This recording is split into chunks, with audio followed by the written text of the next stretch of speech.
পোনপ্ৰথমে মই যি পৰিৱেশ সেই বাহিৰৰ পৰিৱেশ মই দেখুৱাব বিচাৰিছোঁ। ইতিমধ্যেই মোৰ সতীৰ্থ সাংবাদিক চিন্তুমণিয়ে ভিতৰৰ যি পৰিৱেশ সেই ভিতৰৰ পৰিৱেশ দেখুৱাইছে আৰু এইবাৰ মই বাহিৰৰ যি পৰিৱেশ সেই পৰিৱেশ দেখুৱাব বিচাৰিছোঁ। কোনো কাৰণতে ইয়াৰ পৰা যি সমদল সেই সমদল বাহিৰ হ'বলৈ নিদিয়ে, কাৰণ আৰক্ষীৰ ফালৰ পৰা সকলোখিনি ব্যৱস্থা কৰি কটকটীয়া ব্যৱস্থা কৰি ৰখা হৈছে। ইয়াত বেৰিকেড গঢ়ি তোলা হৈছে।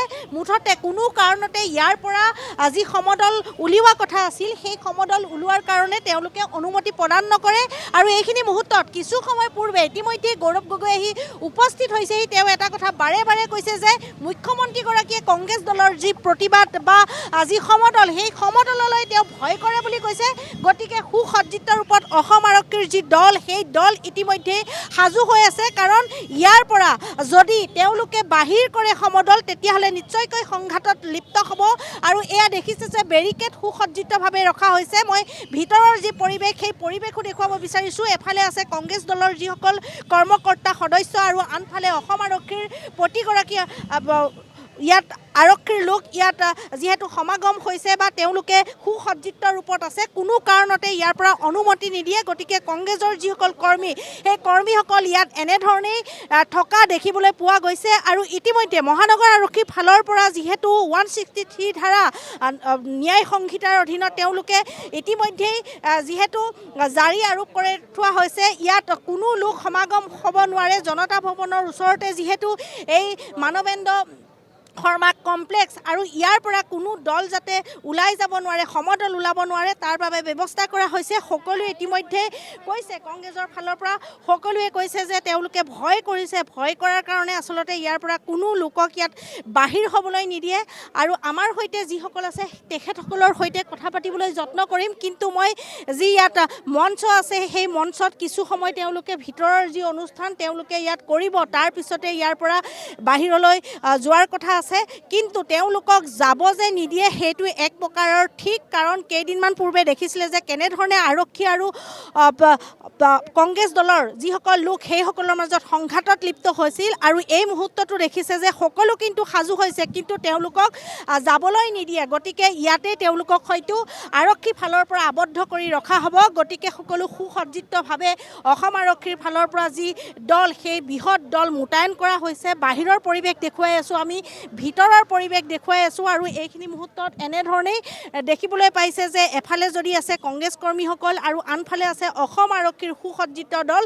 যিকোনো মুহূৰ্ততে ইয়াৰ পৰা যাতে ওলাই গৈ তেওঁলোকে কোনো ধৰণৰ সমদলত যোগদান কৰিব নোৱাৰে, তাৰ বাবে যিহেতু দেখিবলৈ পাইছে যে সকলোৱে কিন্তু সাজু হৈ আছে। এইখিনি মুহূৰ্তত আমি জানিব বিচাৰিম, ইতিমধ্যে মীৰা বৰঠাকুৰ বাইদেউ আছে, বাইদেউৰ পৰাও আমি কিছু জানিবলৈ যত্ন কৰিম। বাইদেউ, জানিব বিচাৰিম যে কংগ্ৰেছ দলে সমদল বা তেওঁলোকৰ যি কাৰ্যসূচী কৰাত এতিয়া চৰকাৰে বাধা দিয়া দেখা পোৱা গৈছে। আজি হয়তো সমদল ওলাবলৈ নিদিব, কি ক'ব বিচাৰিব? ভয় খাইছে? সমদল কিয় ওলাবলৈ নিদিব? হিমন্ত বিশ্ব শৰ্মাইতো নিজে কৈছে যে সমদল কৰিব পাৰে। বিজেপিয়ে পৰহি দিনাখন যে কৰিছিলে সেইটো সমদলটোতো তাত মুৰ্দাবাদ চুৰ্দাবাদ কৰি পেলাই সমদল কৰিছে। সেইটো যদি সমদল হয় তেতিয়াহ'লে কংগ্ৰেছেও আমি তেনেকৈ সমদল কৰি পেলাই যাম। হিমন্ত বিশ্ব শৰ্মাৰ কথাৰ কোনো ভেলু নাই নেকি? সমদল যদি তেওঁলোকে কৰিব পাৰে কংগ্ৰেছে কিয় কৰিব নোৱাৰে? হিমন্ত বিশ্ব শৰ্মাই অকল বিজেপি টেক্সত চৰকাৰ চলাইছে নেকি? কংগ্ৰেছৰ মানুহৰ টেক্স লোৱা নাই নেকি? কৰ কাটল লোৱা নাই নেকি? তেওঁ এইবিলাক ভেলকিবাজিৰ কথা আমি নুশুনো। আমি আমাৰ যিখন কংগ্ৰেছৰ ইতিহাস, কংগ্ৰেছৰ যিটো অৱদান অৰিহণা সংবিধান, আম্বেদকাৰ যি ডাঙৰীয়া আমাক বাক স্বাধীনতা, আমাৰ মৌলিক অধিকাৰ সংবিধানত যি সন্নিৱিষ্ট কৰিছে, তাক যি নস্যাৎ কৰিব বিচাৰিছে বলপূৰ্বকভাৱে, তাক কেতিয়াও কংগ্ৰেছে বৰ্তি থাকিব নিদিয়ে। আমি আজি এতিয়া গৌৰৱ গগৈ ডাঙৰীয়া আহি আছে, ইতিমধ্যে ভূপেন বৰা ডাঙৰীয়াৰ নেতৃত্বত গোটেই অসমতে আজি এই সন্মান যাত্ৰা হ'ব।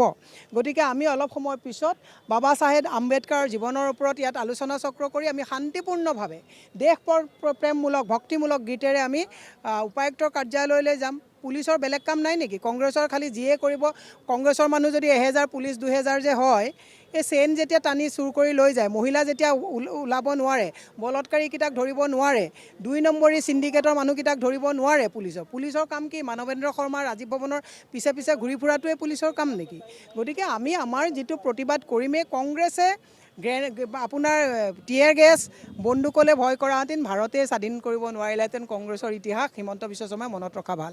কংগ্ৰেছ দলৰ যি প্ৰতিবাদী কাৰ্যসূচী সেই কাৰ্যসূচীয়ে টোপনি সৰিছে নেকি, বিশেষকৈ বিজেপিৰ লগতে মুখ্যমন্ত্ৰীগৰাকী? হিমন্ত বিশ্ব শৰ্মাই দেখিছে যে ধাৰৰ ওপৰত ধাৰ কৰি তেওঁ গোটেই অসমখন কুঙা কৰিব বিচাৰিছে। সেই কথাবিলাক যেতিয়া কংগ্ৰেছে কৈ দিয়ে তেতিয়া তেওঁ বেলেগ বেলেগ কথা কৈ পেলাই আমাক তেওঁ যে কৈছে যে গুলি ফুটোৱাটো বিচাৰে নেকি? অতৃপ্ত আত্মাৰ গৰাকী হিমন্ত বিশ্ব শৰ্মা কি গুলি ফুটোৱা বুলি কয়? হিমন্ত বিশ্ব শৰ্মা পুলিচৰ গুলি হিমন্ত বিশ্ব শৰ্মাৰ গুলি নেকি? গতিকে আমি গুলি ফুটোৱা পৰ্যায়লৈকে নাযাওঁ, কিন্তু হিমন্ত বিশ্ব শৰ্মাৰ মনটো লকলকাই আছে যে গুলি এটা ফুটাওঁ নেকি, মৃদুলৰ প্ৰাণ ল'লে। কিন্তু কংগ্ৰেছে শুনক, গুলিলেও ভয় নকৰে, টিয়াৰ গেছলৈও ভয় নকৰে।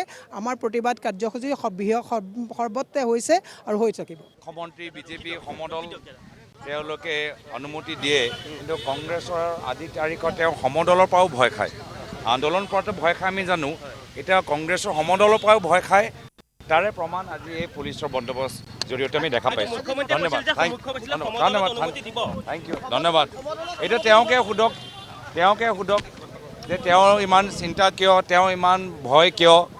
তেওঁ যদি ইমানে তেওঁলোকৰ এজন শক্তিশালী নেতা, যদি তেওঁ ইমানে এটা শক্তিশালী মুখ্যমন্ত্ৰী, তেতিয়া এটা ৰাজনৈতিক দলৰ সমদলৰ পৰা ইমান ভয় খাবলৈ কি আছে?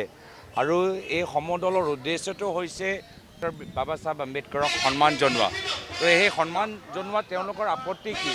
তো সেইটোৱে তেওঁৰ অমিত শ্বাহ ডাঙৰীয়াক ভাল পোৱাবলৈ আজি এনেধৰণৰ কামবোৰ কৰি আছে, কিন্তু গম পোৱা নাই যে তেওঁ অমিত শ্বাহ ডাঙৰীয়াই তেওঁক মুখ্যমন্ত্ৰী বনোৱা নাই। আজি অসমৰ জনসাধাৰণৰ আজি ভোট দিয়াৰ পিছতে বিজেপি দলে আজি শাসন পাবলৈ সক্ষম হৈছে। তো সেইকাৰণে যিমান সোনকালে তেওঁ বুজিব যে অসমৰ মুখ্যমন্ত্ৰী কেন্দ্ৰীয় গৃহমন্ত্ৰী নিৰ্দেশ মৰ্মে নহয়, অসমৰ মুখ্যমন্ত্ৰী অসমৰ জনসাধাৰণৰ মৰ্মে কাম কৰিব লাগিব। যিমান সোনকালে তেওঁ বুজি পায় সিমানে ভাল হ'ব।